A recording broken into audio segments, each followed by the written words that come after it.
This message found you because a part of you wants you to know you've been stuck in a victim loop. By the end of this video, I will give you a powerful technique to end the negative loop once and for all. But first, you need to understand some core elements of reality. If this showed up on your screen, it's not random. Synchronicity is how your higher pattern taps the glass. Even if part of you still rehearses the old story, things happen to me, it's always the same. There's another part quietly broadcasting on a higher channel, already aligned with a non-victim, high-frequency reality. That alignment is why this message could reach you at all. Think of it like a radio.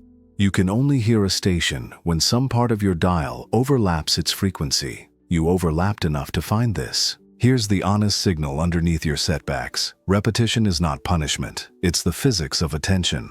The victim loop is a closed circuit where your nervous system scans for danger, your mind labels it proof, and your body braces for the next hit. The loop then paints those expectations onto tomorrow. But awareness is a wedge. The moment you can see the loop, you are no longer inside it. You're the field noticing it. That noticing weakens the current. You may already feel the micro cracks. Old triggers don't bite as hard. A conversation ends without the usual spiral. A tiny delay protects you instead of hurting you. Those are coherence signals, evidence that your system can hold steadiness without gripping. Don't try to out-argue the loop. That only feeds it. Instead, let your attention widen until the story can't fill the whole screen. Imagine a record player where the needle keeps hitting the same scratch. Lifting the needle isn't force, it's gentleness plus precision. Your body knows this shift before your mind can sense. Notice your breath wanting to lengthen, your shoulders wanting to settle, your gaze wanting to soften. That's your river remembering it isn't the rock bed. When you soften the banks, the water finds a new path. This is not make-believe. It's how systems reorganize when you stop negotiating with the past. You don't have to deserve freedom to exit the loop. You only have to stop funding it with constant measurement. If you're thinking, but I've tried everything, hear this. Trying to measure your progress every second is still the loop. The pivot is simpler and more powerful. Become coherent enough to tolerate not knowing the how. I call it coherent uncertainty, steady like sunlight instead of a frantic searchlight. From that stance, the field around you reorganizes fast. That's why some changes look instant, not because reality was convinced by your argument, but because reality finally had a clear signal to mirror. Stay with me. The technique you'll learn at the end isn't a hack, it's a doorway, and the door is already half open, or you wouldn't be here. If this resonates with you, subscribe so we can support you on your journey. You've been told to try harder, think smarter, grind longer, and every time you do, the same scene returns in a new costume. That isn't proof you're cursed, it's how the hidden mechanic works. The victim loop runs on a simple GPS. Attention becomes expectation. Expectation becomes repetition. When you flood attention into the problem, measuring it, arguing with it, refreshing it, you mark the destination, and your nervous system keeps driving you back there. It feels like effort, but to the loop, it's fuel. Attention is not neutral. Where you point it, you prime your body to anticipate. Anticipation quietly rewires your choices, the words you pick, the micro-tension in your face, the timing of when you call or don't call. People and events then mirror that stance, and you call it fate. That's expectation. After enough cycles, repetition feels like a law of nature. You stop questioning the GPS and start questioning yourself. But the route is wrong, because the address was stamped by fear. This is why pushing harder repeats the past. Effort inside the old address only confirms it. You try to outthink the pattern, but thinking in crisis narrows perception to the very cues that validate the loop. You search for signs that it's different this time, and in searching, you spotlight similarities. The field hears one command, more of this. The result lands, and you say, see, reality never changes for me. In truth, reality reflected the coherence of your focus, not your wishes. Think of it in quantum terms. The observation you sustain collapses possibilities toward the scene you're steady enough to hold, not the one you plead for. Panic is steady. Rumination is steady. That steadiness becomes coherence around the wrong thing, and coherence carries power. This is why quick fixes feel potent for a day, then fade. You kept the old coherence, so the system snapped back. The exit isn't to stop caring. The exit is to change the stance that attention stands on. I call it coherent uncertainty. Coherent because your breath, posture, and gaze line up. Steady, warm, present. Uncertainty because you're not gripping a specific picture of how this must go. You're sunlight, not a searchlight. Sunlight allows more to appear. The moment you become coherent uncertainty, the GPS loses its old address. Attention still notices, but it no longer worships the problem. Expectation softens. Repetition loses voltage. Practice the feel of space before you decide. 2 slow breaths that widen your peripheral vision. Shoulders lower. Tongue unglues from the roof of your mouth. Ask, what if I don't know yet? That sentence unhooks the compulsion to predict. In that gap, messages arrive you couldn't force. A phrase to say, a pause to take, a route you'd never have chosen. You didn't win by thinking faster. You exited the loop by refusing to feed its GPS. Attention, expectation, repetition. That's the machine. Change the stance of attention, and the machine stops recognizing you as its passenger. Coherent uncertainty is how reality meets you somewhere new. There's a precise moment when the loop stops being you and becomes something you're watching. That moment isn't loud. It's a soft click, like a record player when the needle gently lifts off a scratch. The music didn't disappear. You simply stopped dragging the same groove. Recognition is the lift. When you name the pattern, this is the victim loop rehearsing disappointment. This is my nervous system predicting abandonment. The voltage drops. Identification breaks because language creates a little distance, and in that distance a different future can breathe. Most people wait for circumstances to prove the loop is over. That's like waiting for the record to unscratch itself. The track will keep grabbing the needle until you change the relationship with it. Naming does exactly that.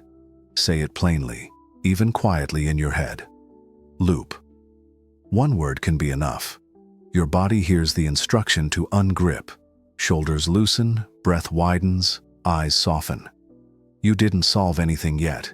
You stopped powering the exact mechanism that keeps the scene repeating. You might notice a reflex to argue with the label, but this time is different. Or, maybe I'm overreacting. That's still the loop bargaining for attention.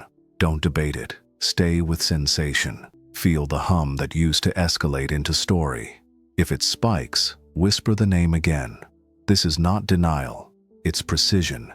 The act of recognition moves you from being the music to being the listener, and listeners have choices that songs don't. In quantum terms, observation reorganizes possibility, but the kind of observation matters. Panic observes with tunnel vision and collapses you back into the same scene. Calm recognition observes with spacious awareness and lets more of reality show up. The label loop is a tuning fork. It calls your attention to a wider field than the one the pattern wants you to see. From there, options you couldn't access inside the groove begin to appear. A slower reply, a question instead of a defense, silence where you used to perform. Try catching micro moments. The text that makes your stomach drop.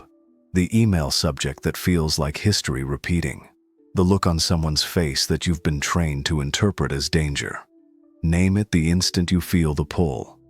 Loop. Then pause long enough to watch the current weaken. You'll sense a fork. Rehearse or release. Choose release by doing less, not more. Even a gentle exhale can be the hand that lifts the needle. If the groove grabs you again, don't shame yourself. Needles touch the record. That's how music plays. What matters is the skill to lift, again and again, until the scratch no longer rules the song. Over time, recognition rewires expectation. When expectation softens, repetition can't find you as easily, and your reality shifts without a fight. Let's make this practical. In the comments, write the exact moment today when you recognize the loop. The text, the look, the thought. the scene. Naming it here strengthens the part of you that knows how to lift the needle. There's a split second when you feel the old scene reach for you. The courtroom in your head wakes up, the defense writes its speech, and you can already see the verdict because you've stood here 100 times. That's the moment the loop expects you to negotiate. Explain yourself better, prove your worth, rewrite history with one perfect sentence. But you're not on that stage anymore. The win you're chasing doesn't exist there. It's a museum exhibit of an argument that ended long ago. The beat that frees you is quiet. It sounds like a line you say to yourself with a steady spine. I don't bargain with expired timelines. The instant you say it, your body gets new instructions. Your shoulders drop, your breath widens, your gaze steps back from the scene. You are not retreating. You are exiting jurisdiction. The past can't subpoena you without your consent. Notice what happens inside when you don't rush to fix the narrative. The impulse to react surges, prove, defend, charm, attack, and then you watch it like weather moving across a field. Witnessing isn't passive, it's a higher form of leadership. From witnessing, you can choose a smaller answer or no answer at all. Sometimes the most powerful move is to let the echo finish ringing without adding your voice to it.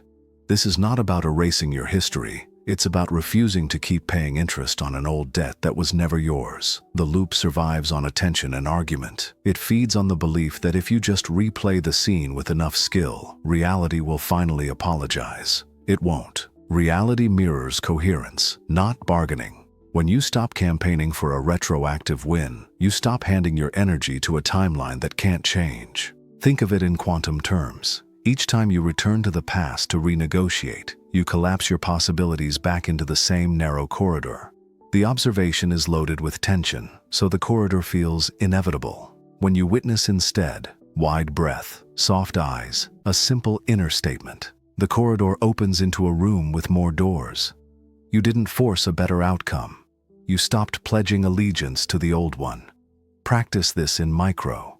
A familiar tone lands in your inbox. You feel the grab. Before fingers hit keys, step back inside yourself and name the beat.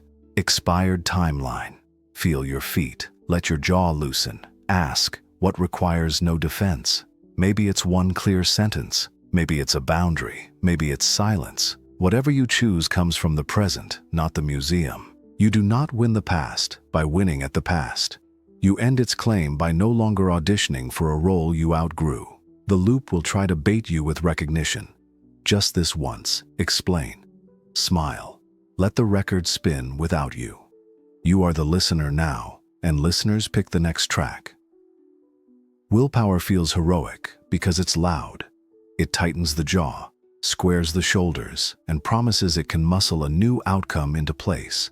But white-knuckling drags the same tension through every move you make, and tension is a broadcast. People feel it. Timing feels it. Your own nervous system hears it as, "We're not safe yet," and echoes the past. Coherence is different. Coherence is alignment across breath, posture, and attention.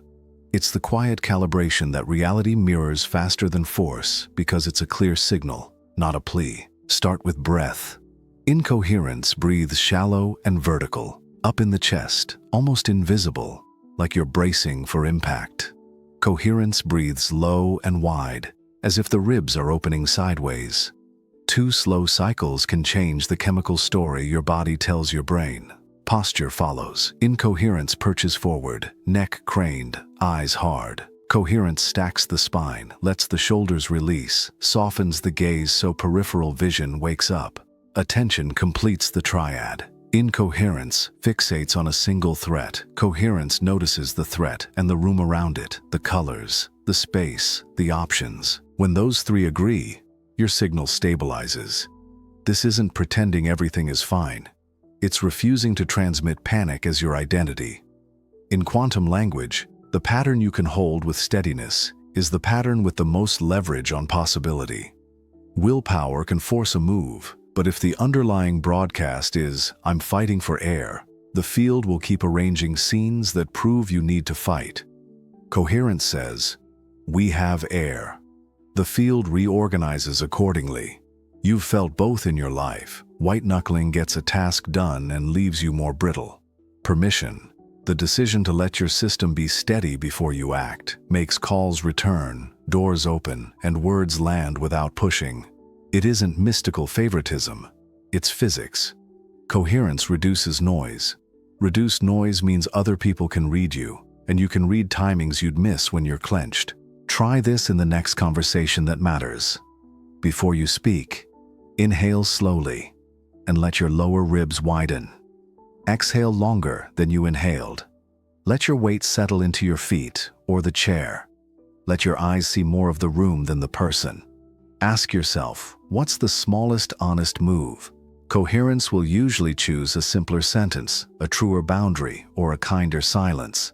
You'll notice the other side respond to the steadiness more than to your argument. This is permission, not permission to be passive, permission to be clear. You act from sufficiency, not scarcity. That clarity is the doorway where new outcomes walk in, because reality isn't dodging your static anymore. You didn't overpower the moment, you calibrated it.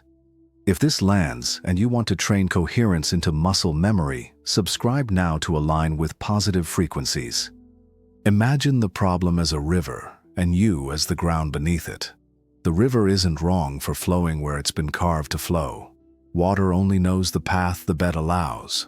When you keep hardening, gripping, bracing, rehearsing, you make stone out of soil, and the current has no choice but to repeat the curve it already etched.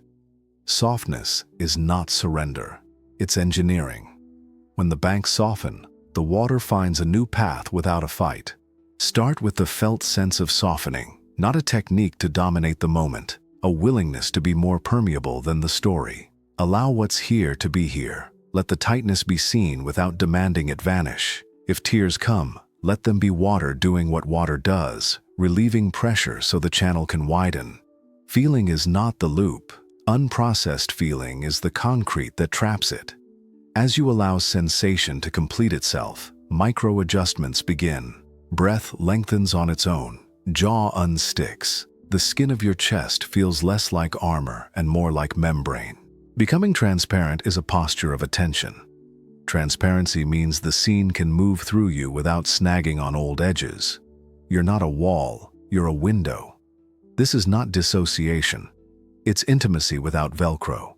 You notice tone, timing, micro-movements, and they don't have to be about you. In that transparency, the river senses space to explore. The current tests a different bank, then another. Options appear that force could never manufacture, because force only deepens the rut it pushes against. If your mind asks how this changes anything out there, remember how quantum behavior is described. Possibilities collapse in response to the quality of observation. A rigid stare collapses reality into the same corridor. A soft gaze lets more of the room arrive. Softness upgrades information. When the nervous system stops bracing, you can hear a word beneath the noise, notice a door you had rushed past, feel the moment to pause instead of plead. That single pause is often a new tributary forming. Notice the humility of soft ground. It doesn't announce itself, it guides by receiving. You can feel this in conversation. When you soften, the other person's lines don't ricochet. They land and settle, and sometimes they transform mid-air.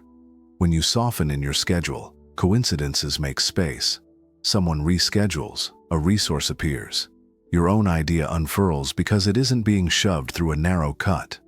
Reality likes workable channels. Allow, feel, become transparent. Not as a checklist to pass, as a way to be ground that life can collaborate with. The river was never your enemy. It was your teacher, showing you exactly where you'd turn to stone. Let a little of you become earth again. Watch how quickly the current chooses another curve once it's invited. You didn't force a breakthrough. You let gravity do what it has always done for water ready to move. Find the nearest, truest downhill. The pressure you feel isn't proof you're broken. It's proof you're in a phase transition. A chrysalis looks like an ending because the old structure dissolves, but dissolution is what frees the blueprint the next form requires. On the surface, not much happens. Same room, same job, same names in your phone. Inside, 1,000 small reorganizations are taking place. Your nervous system is consolidating, pruning noisy pathways that kept you reactive and strengthening signals that keep you steady. That consolidation can feel like fatigue, irritability, tears for no obvious reason. Nothing is wrong with you. The scaffolding that held the loop is losing its authority. Think of your body as an instrument being tuned. When strings go from slack to true, there's tension. The tighter they become, without snapping, the clearer the note. You're not meant to remain stretched forever. The point is resonance. In quantum language, you're stabilizing a new coherence so different slices of reality can find you. Old inputs don't make the same sound when you touch them because you're not vibrating at the frequency that used to answer. Biology has a poetry we often ignore. During metamorphosis, enzymes break down the caterpillar's tissues into a nutrient soup. Imaginal cells, literal name, carry the plan for the butterfly and start organizing the chaos into wings and legs and a body that knows how to fly. Your version isn't as dramatic to the eye, but the metaphor holds. Habits melt, reflexes lose their bite. New micro-movements emerge, a pause before replying, a softer gaze in conflict, an instinct to breathe before deciding. Those are your imaginal patterns turning soup into structure. Honor your nervous system while this happens. It's common to reach for stimulants, distractions, or fights to feel alive again when you're actually mid-upgrade. Let yourself be quieter. Sleep when you can. Move your body so the electricity has somewhere to go. Eat in ways that don't spike and crash your capacity. These aren't punishments. They're how you keep the chrysalis from tearing. Pressure asks for care, not performance. You might fear you're losing your edge. The old edge was a survival blade. This new one is precision. The difference shows up in timing. You'll say less and accomplish more. You'll stop auditioning for rooms that never deserved you. People will experience you as calmer and clearer, and the right ones will draw closer. None of that is magic. It's what reality does around a coherent signal. When the instrument is tuned, the room rearranges to hear it. Name the squeeze correctly, and your relationship to it changes. I'm failing becomes I'm consolidating. It's all falling apart becomes the form that can fly is organizing. The more dignity you give this season, the faster unnecessary drama falls away. Trust the sealed silence. Trust the quiet work. Trust that wings require pressure to make sense. If you're in the chrysalis and ready to honor the upgrade, tap like right now. It's a simple way to name this season and signal your system that the transition is intentional. When you become more coherent, don't be surprised if your life creaks like a house settling. The old scaffolding wasn't built for this steadiness. It flexes, rattles, sometimes throws off a few splinters. Messages get delayed and then all arrive at once. People who depended on your wobble demand the old version return. Plans that used to hold feel wavy, like heat above a road. This is not a sign to retreat. It's what happens when new load-bearing beams slide into place. Turbulence is the sound of reorganization. Doubt will try to narrate the noise. See? You were naive to change. Treat that voice as a training bell, not a verdict. Each time doubt rings, you practice precision, feeling for what is actually happening instead of what fear predicts. Ask simple questions that cut through fog. Is this an emergency or an old alarm? Do I need to act or do I need to allow? What would a small, honest move be right now? Precision begins with smaller questions and smaller moves. Small moves don't trigger the old scaffolding to fight. They give reality space to settle around the new shape you're choosing. Think of turbulence as the wind that helps a bird test new feathers. Coherence gives you lift. Wind gives you feedback. You learn angles by feeling them, not by theorizing. In quantum language, your coherent signal is collapsing different possibilities than before, and the environment is catching up, redistributing weight, rerouting timing, renegotiating relationships. The in-between can look messy because it is. But mess isn't failure. It's evidence that pieces are mobile. Read for patterns, not for omens. When several unrelated things wobble, don't spiral. Widen your awareness and look for the single adjustment that would make most of it simpler. Maybe you need a boundary that removes 3 recurring frictions at once. Maybe you need rest so your nervous system can finish the consolidation it started. maybe you need to tell the truth you've been understating. Precision is economical. It favors moves that quiet many noises with one clear line. Keep your instrument tuned while the house shifts. Breathe low and wide. Feel your feet. Let your gaze soften until you can see the whole room, not just the flickering problem. From that stance, practice doing less than your habit wants. Send the shorter reply. Take the slower turn. Pause before promising. The goal isn't to control outcomes. It's to keep your coherence intact long enough for reality to reconfigure around it. You will know turbulence is reorganization when after the rumble, something fits that never fit before. A conversation lands, a schedule breathes, a decision that felt impossible becomes obvious. Mark those moments. They train your memory to expect usefulness inside the noise. Over time, you stop bracing against the shake and start listening through it. Doubt rings. You breathe and calibrate. Noise rises. You simplify. The house learns your new rhythm, and the rattling quiets, not because the world stopped moving, but because your structure can finally hold the life you asked to live. Once coherence rises, mirrors appear everywhere. Your phone stops glitching at the exact moment you stop arguing with yourself. The file that refused to save suddenly closes cleanly after you decide to breathe instead of panic. Lights switch green when you quit sprinting. A stranger opens a door you didn't realize you were walking toward. Even animals begin to clock you. Dogs soften when you pass. Birds linger on the rail. A cat you've never met decides your lap is the obvious landscape. You're not summoning parlor tricks. You're watching a coherent signal organize a cooperative reality. Most of us are so used to friction that ease feels suspicious. We look for the catch when the elevator arrives instantly, or we add stress back into the system by rushing because things are smooth. Don't do that. Name what's happening. Mirrors are accelerating. Naming protects you from the reflex to manufacture the old texture. When devices behave, when timing lines up, when creatures calibrate to you, let it be ordinary. The point isn't to feel special, it's to feel available. Here's why this happens. In quantum terms, steadiness collapses noise. When your breath, posture, and attention agree, your broadcast stops crackling. People and systems can finally read you. You hit send later, and the email lands better because you weren't transmitting a plea. You arrive 5 minutes later and somehow meet the person you were meant to meet because you weren't fighting clock time. You were letting timing reveal itself. Animals, who live by field more than by story, register coherence immediately. They approach what feels safe and interesting. They avoid what's frantic. You're becoming the kind of presence that all nervous systems can parse. Don't fetishize the signs.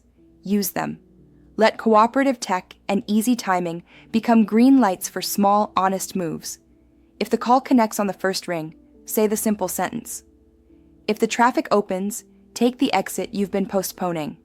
If a dog rests at your feet, practice breathing like that dog. Low, steady, unbothered.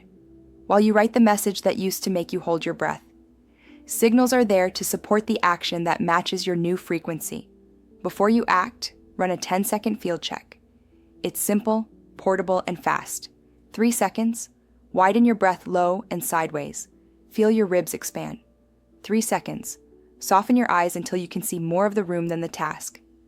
2 seconds, drop your shoulders and tongue, feel your feet. 2 seconds, ask, what is the smallest honest move? And do only that. This scan doesn't slow you down, it removes static. You will notice answers that were hiding behind hurry. You'll send fewer words and get more yeses. You'll press 1 button instead of 5, and the thing will work because you're not broadcasting panic into it. When mirrors accelerate, don't chase bigger miracles. Notice clearer ones. The text that was delayed lands when you stop scripting your reply. The elevator that paused arrives when you stop stabbing the button. The animal that stays tells you your field is readable. Keep calibrating and let reality meet you where you're actually standing. That's the right place. It always was. There's a version of the loop that wears a robe and calls itself enlightened. It tracks your healing like a stock ticker, measures every breath for purity, and grades your conversations for consciousness. At first, it feels responsible. Soon it feels like a prison with scented candles. You wake up scanning. Am I free yet? Did I regress? Why did that thought arise? The constant checking becomes the new captivity. You aren't living, you're auditing. The loop learned your language and moved in. Spiritual victimhood sounds like, if only I were more present, they wouldn't have treated me like that. Or, I attracted this because I wasn't high frequency enough. Or, I can't act until I'm perfectly aligned. Notice the common thread. Your power is always one flawless moment away. The metric keeps moving, and reality keeps reflecting the chase. You replace the old courtroom with a temple that issues the same sentence. Not yet. The pivot begins where all real pivots begin, by seeing the seer. Observe the observer. Catch the part of you that's policing your inner life and name it gently. Measuring. The moment you notice the measuring, you are already outside it. You're not trying to pass the test. You're recognizing the proctor. Feel what happens to your body when you make that shift. Breath widens. Forehead softens. The compulsion to earn your own approval loosens its grip. Now, release the metric. Not because growth doesn't matter, but because metrics are useful only in doses. Instead of asking, "Am I free yet?" ask, "What's needed right now?" That question lives in the present tense. It turns coherence into service rather than self-surveillance. Maybe what's needed is a boundary. Maybe it's an apology. Maybe it's food and sleep. Freedom is not a score. It's the ability to meet the moment with the least amount of noise. In quantum terms, obsessive observation collapses possibility around the obsession. When you stare at your spiritual report card, you keep summoning more situations that force you to check it. When you widen into simple presence, you allow more of reality to appear. Resources, timing, people who respond to who you are instead of to your anxiety about who you should be. The field answers clarity, not self-judgment. Try a small experiment. When the urge to analyze your inner state spikes, say, "Thank you, measuring." I'll take it from here. Feel your feet. Unclench your tongue. Let your eyes soften until the room gets bigger. Then act on one small, honest impulse. Text the sentence you keep rewriting. Drink the glass of water your body has been requesting for an hour. Step outside and feel daylight. These moves seem trivial to the auditor. They are devastating to the loop because they place you back in life, where novelty can reach you. Spiritual victimhood tells you freedom is a perfection you might earn. The truth is simpler. Freedom is the space that opens the instant you stop treating your experience like a defendant. Observe the observer. Release the metric. Walk into reality without a clipboard. The field will meet you where you actually are, and that's where your power always was. Chasing makes things run. Pulling makes them resist. Alignment is different. Alignment is becoming such a clear version of yourself that what matches you doesn't have to be dragged. It recognizes you. Think of it less like a magnet and more like a password. You don't yank the door open. The system reads your pattern and unlocks. The work isn't to force outcomes across the room. The work is to stand where you truly are, so the right outcomes can find their route. Most attraction talk still hides a chase. It pictures you broadcasting a wish and then checking the window every 5 minutes to see if it showed up. That checking scrambles the signal. Alignment retires the window watch entirely. You match the frequency of the life you're choosing by acting as if you already belong there, not pretending, but behaving with the same boundaries, the same pace, the same honesty you'd have if the thing were present. You don't wait to be chosen to speak truthfully. You speak truthfully because that's what the version of you in that timeline does. Across timelines, self-recognition is the bridge. Close your eyes for a moment and meet the you who already lives in the reality you keep glimpsing. The one with steadier mornings, simpler relationships, work that asks for your best and pays you accordingly. Don't beg them for instructions. Notice how they carry attention. Notice their breath, their posture, their rhythm.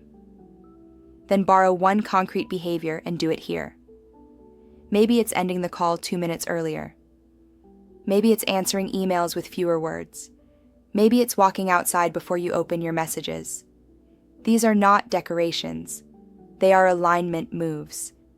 They tell your nervous system, we live there, and your nervous system teaches the room. In quantum terms, alignment is a coherent stance that collapses possibility toward the pattern you're steady enough to hold. Attraction tries to tug probabilities from a distance. Alignment removes the distance. You stop treating your future as foreign and your present as provisional. You live a recognizable sample of the future now, in small, honest doses. The field doesn't have to guess who you are anymore. This is why certain opportunities appear only after you stop auditioning for them. The room could not read you while you were performing need. The minute you carry yourself like someone who belongs, calm, precise, warm, but not leaking, doors that ignored you become obvious doors. People stop discovering you and start recognizing you because you finally recognize yourself. Practice this with one area today. Choose a timeline, the project, the partnership, the neighborhood. Ask, how does that version of me treat time? Copy that.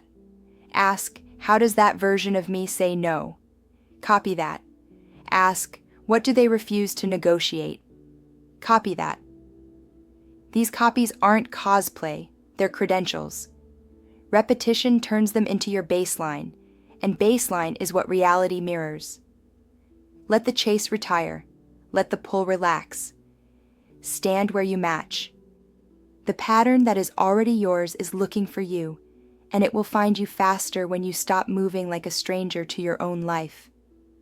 Alignment is how reality stops passing you by and starts meeting you exactly where you stand. Plans blur at the exact moment you want to look competent. That's when most people tighten the beam, scanning for a guaranteed route like a searchlight in fog.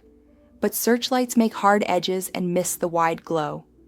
Coherent uncertainty is sunlight. It doesn't lunge at one spot. It makes the whole field visible enough for the next true step. You stabilize without guarantees, and because you're steady, opportunities can see you. Begin with your instrument. 2 slow breaths that widen the ribs sideways. Let your shoulders drop on the exhale. Let your eyes soften until you can see more of the room than the task in front of you. Feel your feet or the weight of your hips. That's the posture of coherent uncertainty. Calm spine, warm gaze, open attention. You're not pretending to know. You're refusing to panic about not knowing. Watch what happens to time from here. When you stop interrogating the future for details, present signals get louder. The email you actually need to answer stands out. The call that would drain you today becomes obviously tomorrow. A sentence you were about to oversell trims itself in half and lands better. You didn't magic outcomes. You reduced noise so reality could thread the needle for you. In quantum language, you're holding a coherent field that allows more possibilities to remain available. A searchlight collapses the scene into a narrow corridor of guesswork. Sunlight admits there are doors you can't see yet, and that's fine. You only need one door at a time. The steadier your field, the easier those doors are to recognize because they feel simple. Simplicity is a signature of alignment. Practice in micro moments. The meeting shifts without warning. Instead of filling the silence with promises, breathe, look at the faces, and ask the smallest honest question. What's the one decision that moves this forward? Your child has an outburst. Instead of lecturing, drop your shoulders and kneel. When your nervous system says, safe, theirs can finish its storm. The flight gets delayed. Instead of declaring the day ruined, you take a slow walk, and the call you'd have missed now lands exactly when you're free. Coherent uncertainty doesn't love chaos. It loves capacity. The temptation is to interpret every wobble as a test you can pass by guessing right. Don't guess. Feel for the next true inch.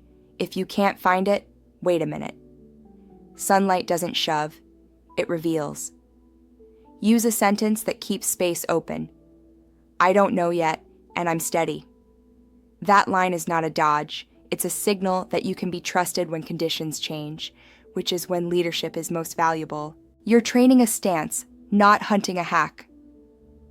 Keep the body calm, the gaze wide, the language simple. Opportunities prefer environments where they won't be strangled. Be that environment, and watch how consistently the right things find you. If this clicked, anchor it now. In the comments, write, I choose coherent opportunities. Naming the stance teaches your system to return to it when the picture blurs. You know the victim loop is dead when the drama that used to taste like electricity starts tasting like cardboard. The same bait shows up, an icy tone, a delayed reply, a familiar frown, and your body doesn't sprint. You register the moment, maybe even smile at how predictable it once felt, and you choose something smaller and cleaner. Boredom with chaos is a graduation, not a flaw. Your nervous system has learned that quiet isn't danger, it's capacity. Recovery time is another tell. Where a spiral consumed a day, it now costs an hour, then 10 minutes, then 2 breaths. You still feel the initial jolt, humans feel. But charge bleeds off fast because there's no courtroom waiting to amplify it. You don't rewrite the scene in your head. You don't text 3 friends for confirmation. You don't act from adrenaline. You exhale, let the wave complete, and move on with no spiritual confetti, just competence. This is what strength looks like without armor. Generosity changes shape. It no longer rhymes with martyrdom because you stop paying with your self-respect. You give what is true to give, and you keep what is yours to keep.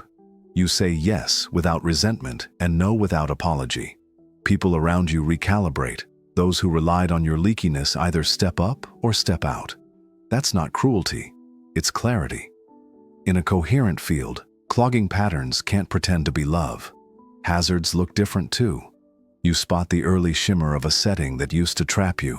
The project with fuzzy ownership, the friend who turns favors into obligations, the leader who rewards panic.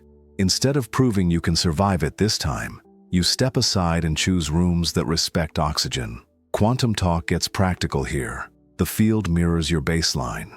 When your baseline is respect, reality stops throwing you tests that require self-disrespect to pass. Your language thins, explanations shorten. You decline invitations with one sentence. You stop turning every discomfort into a personal myth. The story becomes lighter because the witness is steadier. And then there are the small domestic miracles that announce a new normal. You put your phone down mid-argument, and no part of you needs to pick it back up. You sleep through the night after a hard day. You feel tenderness for the version of you who fought so long, without the sting of regret. If you want a quick self-test for leverage loss, try this right now. Bring to mind a person or situation that used to hook you. Notice the first flicker in the body. If the flicker demands you defend, delay action for 60 seconds and breathe low and wide. Ask one quiet question. What is the smallest, honest move? If a simple answer appears and your chest stays soft as you imagine doing it, the loop has no leverage. If the body tightens and the answer needs a paragraph of justification, there's still charge to unwind. No shame, just information. The dead loop leaves fossils, old grooves you can see but no longer inhabit. Step over them with respect. This is what changed reality feels like. Not fireworks, but clean air, good timing, and a life that doesn't require you to disappear to keep it running. Mrot. Lightness doesn't announce itself with fireworks. It slips into your day like a room you've always lived in, but finally notice is bright. Work begins to glide. The email you use to overwork gets a clean, short answer and returns with a yes. You stop bargaining with your calendar, and the gaps that appear don't scare you. They breathe. Conversations loosen. Your voice lands a half step lower. Your sentences get shorter. And the person across from you actually hears you because you're not performing for approval you already own. Your body idles in ease. The jaw unclenches without being told. The breath sits wider, like it trusts the ribs to hold it. The silent pressure to entertain, fix, or prove goes missing, and nothing collapses without it. This is the new baseline. It isn't a high. Highs are expensive. It's a steady hum that makes ordinary tasks feel proportionate, exactly the size they are, no bigger. You notice how much time you gain when you stop narrating each move as a referendum on your worth. You eat because you're hungry, not to soothe nerves you no longer manufacture. You rest before you break. You say no before you resent. The atmosphere around you learns your rhythm and respects it, the way traffic organizes around a driver who signals early and drives calmly. Money, attention, and love stop feeling like jackpots and start feeling like weather, patterns you can read and prepare for without worship or fear. In quantum language, the field mirrors what you steadily are. You don't court luck, you maintain signal. That signal is coherence without the old static of guilt. Guilt used to be the tax you paid for choosing yourself. It kept you apologizing for boundaries and overpaying with effort to offset imaginary debts. In this baseline, the math is simple. You give where you can remain honest, and you keep enough attention to stay honest later. People around you adjust. The ones who needed your leakiness either recalibrate or drift. The ones who like clean lines come closer. You don't manage this, you witness it. Reality moves like furniture on sliders, quiet, inevitable. Even your mistakes change texture. You correct without self-indictment, the way a musician tunes a string. Turn, listen, done. To stabilize this baseline, give your nervous system a sentence that orients the day before the world asks for anything. Say it out loud while you feel your feet and widen your breath. Today I move at the speed of clarity. It's compact enough to remember and precise enough to work. Speed of clarity guards you from hurry and from drift. It invites exactness without strain. If plans shift, repeat it. If an old hook flashes, repeat it. The sentence is not a spell, it's a steering wheel. Let lightness be unremarkable. Let ease be information, not a reason to sabotage. Keep the hum. Protect the mornings. Maintain the signal, and watch how reliably reality meets you at your new default. No guilt required, just a body that trusts itself and a life that recognizes its owner. A node doesn't chase, it doesn't broadcast panic. It sits in coherence and becomes easy to find. That's what your freedom does in a room. It clarifies the air so other people can breathe their own breath again. Your steadiness isn't a rescue mission, it's permission. When your field stops leaking, the nervous systems around you realize they don't have to leak either. That's leadership at the level that matters. Frequency hygiene. Frequency hygiene starts with boundaries that are clean, not dramatic. Clean means no performance, no apology, no punish the other side undertones. I can't do that. That doesn't work for me. Here's what I can offer. Short, precise, human. Coherence respects lines because lines keep the signal readable. When you hold a line without poison in it, people feel the dignity, even if they don't love the limit. They either match your clarity or reveal they can't. Both outcomes are useful. Invitations should be clean too. A clean invitation is specific and pressure-free. Join if this resonates lands differently than you'd be crazy not to. I'd like to see you Tuesday at 3 or Thursday at 11 lands differently than whenever works, which secretly means I'll contort. Clean invitations protect your energy on the front end and prevent resentment on the back. They also teach others how to treat you without a lecture. Notice how this changes rooms. The meeting where panic once set tempo starts to sync to your pace. The friend who weaponized crisis begins to resolve their own problems faster or stops bringing you fires to put out. The team adopts shorter messages and decisions because you model economy. None of this requires a speech. You are demonstrating a viable way to be, less noise, more signal. In quantum language, nodes organize networks. A coherent node stabilizes the local field, making it easier for information, and yes, opportunity, to travel without distortion. That's why introductions come through you, why conflicts de-escalate near you, why timing improves when you're present. You're not special, you're clear. Clarity is rare enough to look like magic inside a culture of static. The trap is mistaking permission for responsibility. Your clarity will inspire pulls. Can you fix this for me? Can you talk to them? Can I just vent? Sometimes yes, often no. Hygiene asks, Can I remain coherent while doing this? If not, the answer is no, or later, or here's a resource.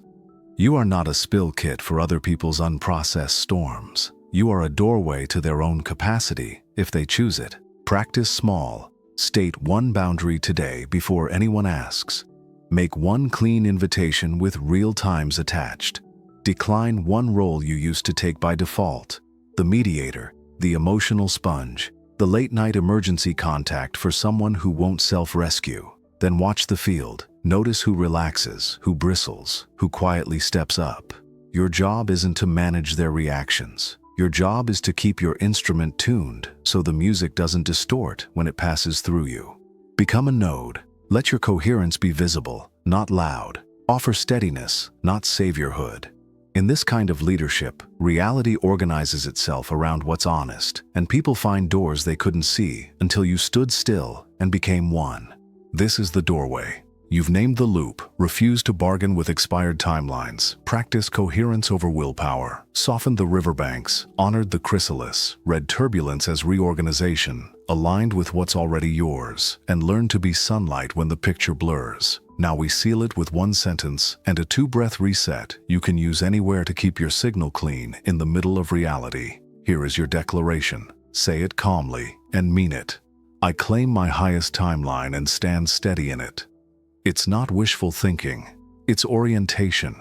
In quantum terms, you're tuning the observer, breath, posture, and attention, to collapse possibility toward clarity instead of panic.